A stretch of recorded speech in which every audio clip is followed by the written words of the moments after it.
made it to Mount Pleasant, Brian Davis races, and you can too. We are at day 2 for me, 40 plus Masters 1, 2, 3. I got my wagon out. You guys know about my wagon, right? Best thing I ever brought to a bike race. So I'm gonna get everything packed up because this is like, I think, more of a circuit race than a crit. So there's a little bit of a walk to get to the start finish. So I'm gonna try to pack up everything so I don't have to come back to the car. That's my plan. Let's go. A gorgeous day in Mount Pleasant. Was that your first crit? It was my first crit. What'd you think? It was tough. Learn how to corner and get skinny. Why did you come out and race? What was your motivation? To show my kids anyone can do it. Oh, that's awesome. Yeah. Love it. Cool. Absolutely love it. Thanks, brother. Just had a champion lunch, hot dog, Gatorade, chips. Perfect.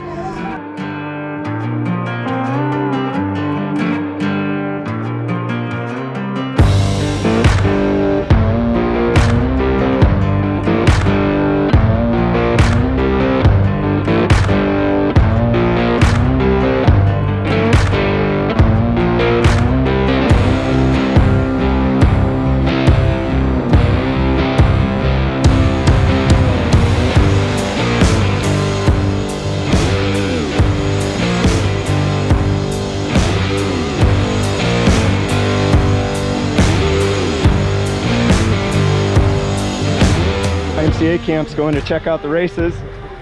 Thanks, guys. Or else they're going to the playground and just have to be rerouting because of the race. I don't know, but let's go with the feel-good story that they're coming to watch bike racing.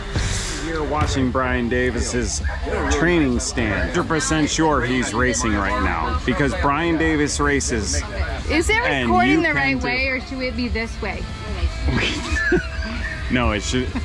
Now we're recording the right way. Race your bikes, be safe, take away the positives, learn from the negatives.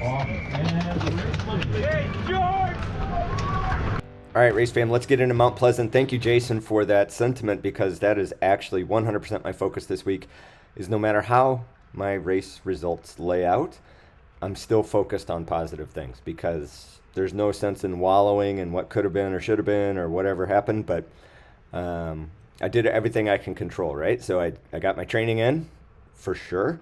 I lost a bunch of weight, for sure. I've been eating right, making good choices on and off the bike, and there's not much more I could do to perform at a higher level, at least this year. Maybe next year that'll be different, but this year I did everything I think I can control. So anyway, this race was, I really like this race course. I think it's kind of a nice mix in the middle of the week of Toad to maybe de-stress a little bit from all the crazy crit corners that are about to come up and give you a kind of a relaxing day, more of a road ride, circuit race type of vibe. So first lap, there's a car that got stuck there, no problem. Masters racers, no problem. We can adapt. So roll right through there, no issue. They got the car off right away, no problem. No danger, everybody's okay. So here we go. Now this course is got some looping, sweeping turns, but it's got one turn that, well, actually two turns that kind of matter. The last turn you can see on the course map in the upper left. The reason that turn is interesting is because it also gets skinny. So it's a huge road for all of the course except for that turn where it gets skinny going into like a municipal building's entrance is why it gets skinny there. So you're actually just about to see that coming up here shortly. And then turn one, you can see the start finish, blue and black checkerboard. That's the start finish. So turn one, heading down your screen south, you'll see that turn a number of times in this clip to kind of walk you through some things to think about when you're cornering. So look, a few tips in this video, not just me getting blown out, although you will get to see that too. So the race was interesting right off the bat. I think that's Jadon, almost positive that's Jadon. Goes up the road, he's got a Stages rider with him. Stages has a team, so that looked like that was going to be that. But, or no, is that Jadon in front of me? No, I think that's his teammate. Yes, that's his teammate. So Jadon's up the road, Stages up the road, and here's methods to winning, and Stages blocking. Somebody else snuck by to go up there. But I don't think Jadon wanted to work with anybody today. So I believe that just kind of filters back to the group. Or we speed. Oh, yeah, we speed up. We speed up and catch them, although obviously if they didn't want to be caught, we would not be catching them. So, all right, here we go. Some motivation. Day 2 of Masters 40 Plus Racing. So there's still tons of motivation in the group. Tons of relatively fresh legs after day 1. So it's tough for a breakaway to get away. But if it was going to happen, today was definitely breakaway friendly. mainly because that hill on the backside that you saw in lap 1, and then that skinny up right afterward. Not that they're great opportunities for establishing a breakaway, but they're all that this course offered. And this course, there's a bit of a headwind as well, going. I'll have to think about that. Going, if you're looking at the course map, from right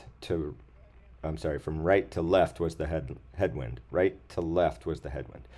So anyway, it was a smaller field than the other days, so there weren't a ton of people to get agitated in corners or whatever else. So again, it was nice, smooth racing. Nobody was barking at each other. All kinds of positivity out there. Heard people, oh, hey, sorry, man, I got in your line or whatever, apologizing, which is nice. And, we all turn it on when we need to turn it on. But when you're in the first few laps, there's no reason to get agitated about everything. So there was a lot of this throughout the day. We'd slow up, and then 2-3 guys would go up the road, or try to at least, and then somebody'd pull them back in, and then we'd slow up. Here's that skinny up turn. I just wanted to give you a closer look at that. So left, right, then you got a curb in there. So there's, anyway. And then here's the other turn that's interesting, turn 1. I thought this guy was going to bite it, but he held on. And this sewer grate that he goes right over, sewer grate right there, that crack led to a number of flats throughout our race. And then just the jolting of that rain gutter right there led to a lot of drop chains. So there was probably, 6 or 7 times that we'd be going up this road and somebody just had no power because they dropped their chain. And there's that turn from the top. So that was really the only technical part of the course, was managing that turn. And I'll give you the tip. Here's the tip. When you're in that turn like that, and it's downhill at speed and there's some bumps in the apex, the first time I went through, I did not unweight the bike and just plowed right into it. I thought I broke everything made of carbon on my bike, but it stayed together.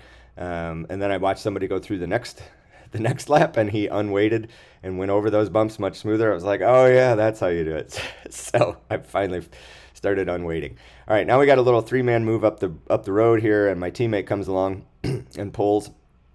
Dan is doing a great job of trying to tack this back together. The field, interestingly, does not care or want the free ride up there, which I thought was interesting for a number of reasons. One, they clearly could care less what we do, which is great to know.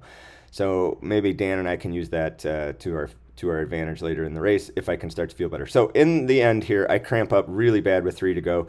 I think the cramping is due to some loose seat post issues. So I had Zeb, the neutral support mechanic, completely retighten everything. I changed the angle of my saddle, brought up my seat post.